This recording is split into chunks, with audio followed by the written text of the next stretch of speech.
Kalian pernah bayangin nggak gimana kalau makhluk halus itu punya masalah pekerjaan kayak kita? Khususnya tuyul. Dia kan kerjanya maling uang secara gaib. Tugasnya spesifik banget. Nah, bayangkan ini.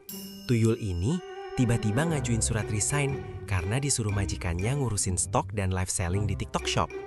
Terdengar konyol, absurd. Tapi ini kisah nyata, walaupun versi mistis yang bikin aku geleng-geleng kepala. Gimana ceritanya, entitas gaib yang harusnya bikin kayak mendadak, malah lari terbirit-birit karena tuntutan profesionalisme.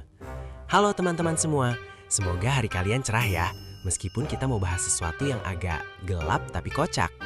Jadi cerita ini datang dari seorang kenalan di Jawa Timur, sebut saja namanya Pak Jono. Pak Jono ini dulunya sukses banget dengan cara kuno, tuyulnya loyal, uang lancar, pokoknya hidup damai. Tapi namanya juga manusia, Pak Jono ini mulai kepikiran, kenapa cuma ambil receh? Kenapa nggak maksimalkan power tuyul ini buat bisnis scalable? Ide gilanya muncul saat dia melihat tren e-commerce yang menjanjikan keuntungan besar. Dia berpikir, jika tuyul bisa menembus dimensi, pasti dia bisa mengurus gudang dan menjadi supervisor gaib untuk toko fashion online-nya, mengawasi pengiriman, dan memastikan warehouse aman dari tikus. Awalnya tuyul itu nurut, kan memang tugasnya mengabdi. Tapi masalah utamanya bukan di pengabdian, melainkan di tuntutan profesional modern yang sangat menguras tenaga, batinnya yang mungil, dan bahkan menuntutnya belajar cara kerja robot vacuum cleaner. Dia mulai merasa bahwa dunia digital ternyata jauh lebih menakutkan daripada dunia gaib. Konflik benar-benar pecah saat Pak Jono mulai menerapkan sistem kerja 9 to 5 plus lembur saat ada flash sale yang harus dipantau terus-menerus. Tuyul yang biasanya cuma lari-lari ambil uang di laci tetangga, sekarang harus standby 24 jam. Tugasnya bukan hanya packing dan memastikan produk sesuai foto, tapi juga memastikan review bintang 5. Bayangin, tuyul disuruh belajar copywriting SEO bombastis dengan kata kunci yang tepat, agar produk Pak Jono muncul di halaman pertama Shopee, bersaing ketat dengan ribuan seller lainnya. Yang paling fatal, Pak Jono memaksa tuyulnya ikut live selling. Walaupun tidak terlihat, dia disuruh bisikin gimmick promosi yang menarik dan memantau interaksi penonton secara real time. Stres, tuyul mencapai puncaknya ketika harus mengurus retur barang karena warna yang dikirim tidak sesuai, dan menghadapi komplain customer yang marah-marah karena barang telat. Dia merasa, mencuri uang tunai dari brankas bank jauh lebih bermartabat daripada berurusan dengan algoritma yang rewel dan sistem refund yang ribet. Energi gaibnya terkuras bukan untuk mencuri, tapi untuk melawan sistem checkout yang sering error.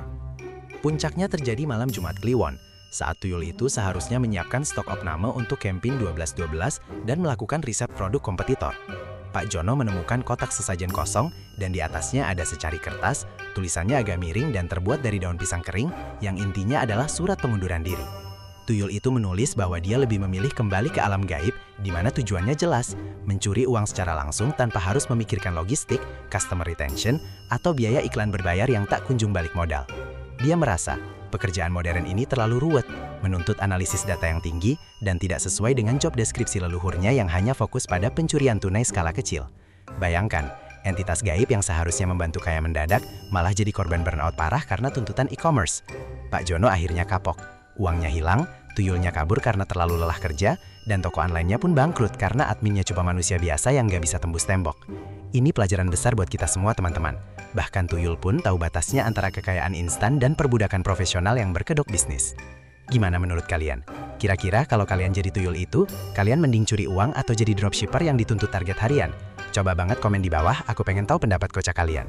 Jangan lupa ya, like video ini kalau kalian suka cerita absurd kayak gini, subscribe biar nggak ketinggalan kisah-kisah aneh bin ajaib lainnya dari dunia peronlinean. Sampai jumpa di video berikutnya, dan ingat, tetap semangat cari rezeki, tapi jangan sampai bikin tuyul pun kabur dari bisnis kalian. Ciao!